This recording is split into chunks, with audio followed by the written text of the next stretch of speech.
Hello and warm welcome to all our amazing viewers tuning in from 28 countries. I am Shiza Akhtar, a proud intern at EDU TV, a channel with a million eyes and a million curious minds. I am also a 12th grade student at Kalka Public School, Alaknanda. This internship has been a fantastic learning experience and I am thrilled to host today's meaningful conversation.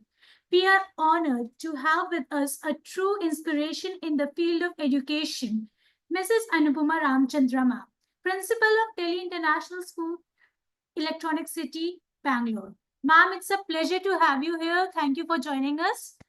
A very warm good morning, Shiza. And yes, it's a pleasure for me to be joining in today. Today, we are talking about a topic that's so relevant to students like me, transitioning from schools to university. So, let's get started.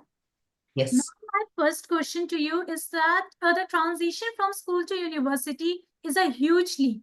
What are some of the key skills and mindsets that students should carry forward to help them thrive in this new chapter? Yeah. Thank you, Shiza, for that wonderful question. And I do think that transitioning from schools to universities is a very critical topic that we don't discuss much either at the school level or the university level. Now, when students transfer from schools to universities, many people do not realize that this is one of the major shifts that a student undergoes in their educational journey. Now, in a school, they are in an environment which is very, very protected. And there is somebody to be reminding them of little things like, did you have your haircut? Tomorrow is the day you have to submit your assignment. Things like that. But when they go to the universities, they are on their own.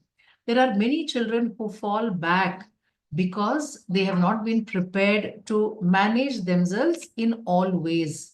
When I say manage themselves, I mean physically, emotionally, socially, psychologically, academically.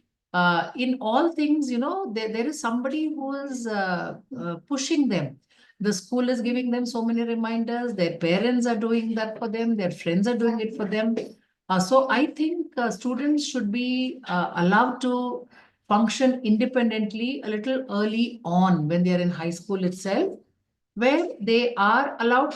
Maybe they do make mistakes, but I think parents and the schools also should allow children to work on their own. We are always afraid that children will fail, they will not do this, they will not do that. But I think until and unless they're given an opportunity to function on their own, we will never know whether they'll be able to do it. That is one thing.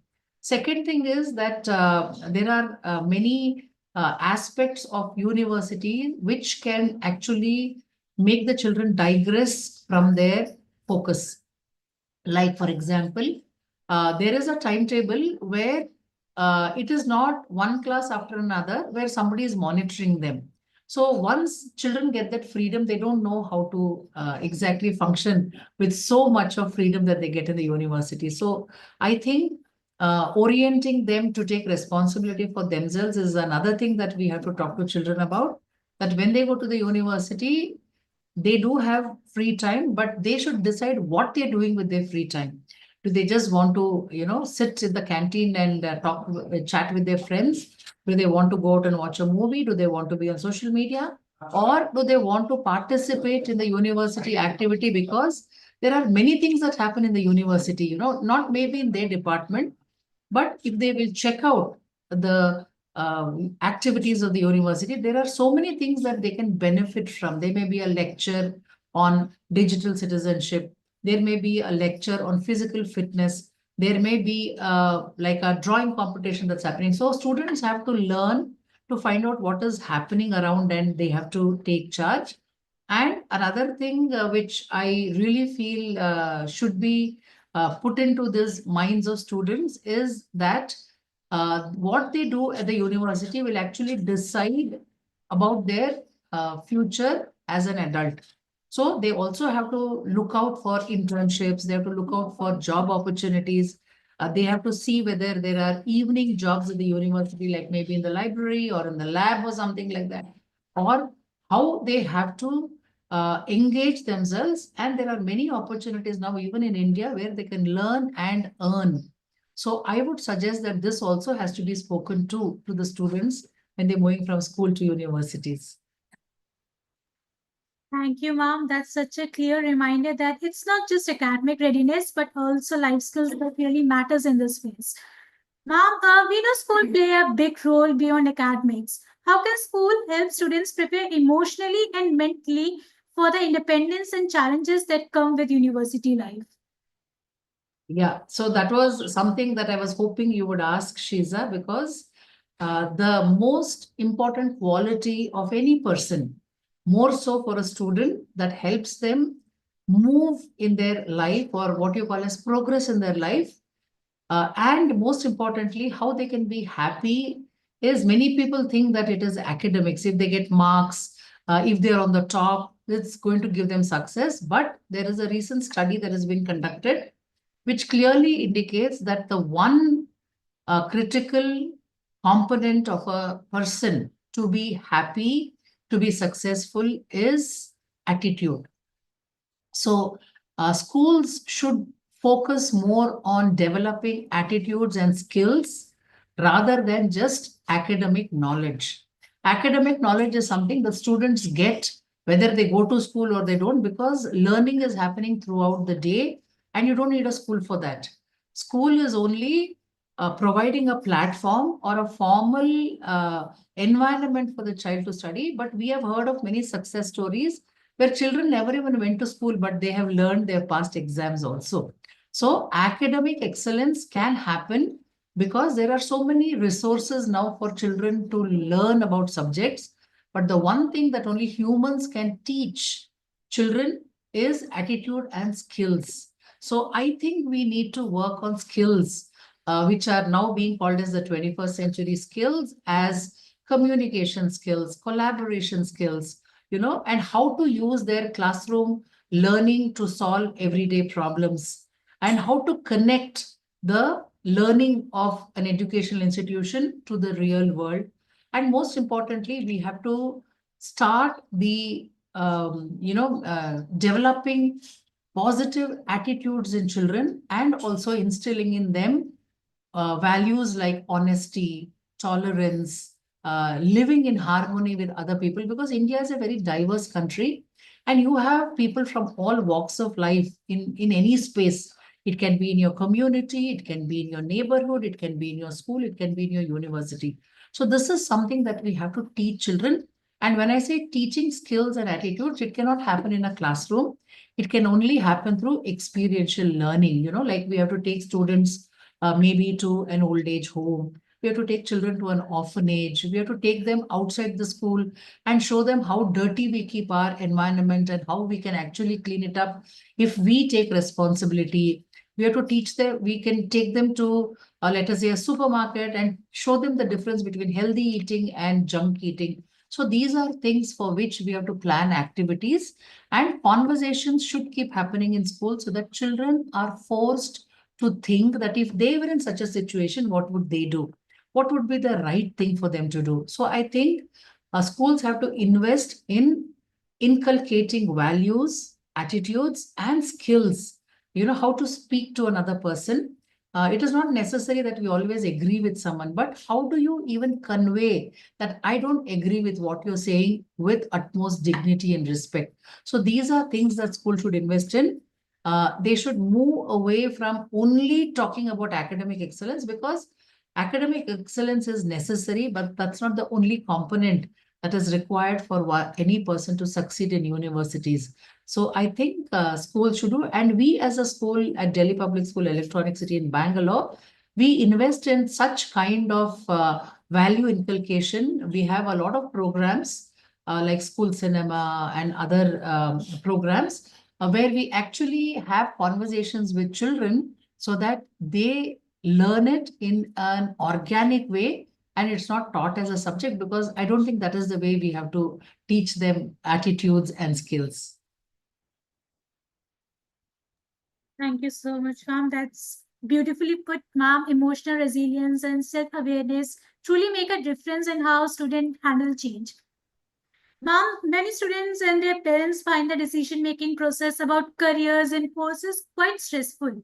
What advice would you give to them to help make this transition smoother and more informed?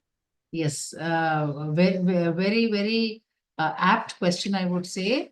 The stress for selecting a career will happen only when we are forcing the child to do something that she or he is not very good at. Otherwise, if a self-awareness session has been conducted for the child and the parents are also involved in recognizing the strengths, the opportunities, the weakness, the threats of a child, it is very easy to counsel the student as to what stream they should take up or what career they should take up. So, in our school, throughout the academic year, we invite representatives from many universities in Bangalore, outside of Bangalore in India, and even foreign universities, where they come and do presentations for students to know what are the courses that are being offered, what is the fee structure, what is required, how should the student build a portfolio, what is the deadline for them to apply. So everything is discussed, and we invite parents also, so that parents are also aware, because for example, everybody knows that if they take up science, there are many opportunities for careers.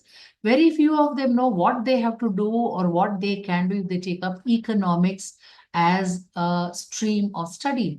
So we need to bring in people who know about it, so that they can talk to students. At the end of the day, we should help children make informed choices.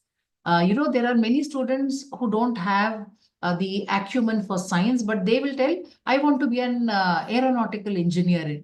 So we have to tell the student what is required to be an aeronautical engineer. Do you have those skills? Do you have that kind of an educational backup? So we have to tell that, suppose you take up commerce, maybe the child is good with the commerce stream. So what are the opportunities for the students if he takes up commerce with math, commerce without math? So I think knowledge is very instrumental in helping students select a career, and we have to involve parents, because in India, parents are major decision makers.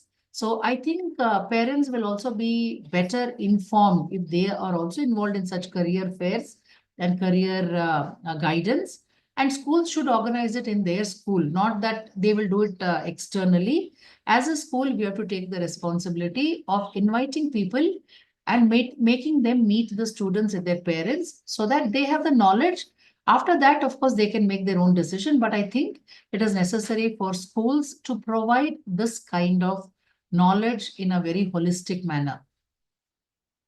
That's really encouraging, ma'am. Empowering students to explore, reflect, and take ownership of their choices is such a valuable advice. Thank you so much, Mrs. Ramachandra, ma'am, for sharing such insightful and meaningful thoughts with us today. Your words will definitely guide and reassure students and their families during the important time in their lives. And to all our viewers, don't forget to like, share, and subscribe to EDUTV for more powerful conversations, expert guidance, and story that inspire. I'm Shiza Akhtar, and it has been an absolute joy hosting this session. Stay curious, stay confident, and keep watching EduTV, where learning lights the way forward. Thank you so much, ma'am. Thank you, Shiza. And I think you are a role model to many, that with your studies, you're also interning with EduTV. So you are actually trying out a career. If it works well with you, you will continue.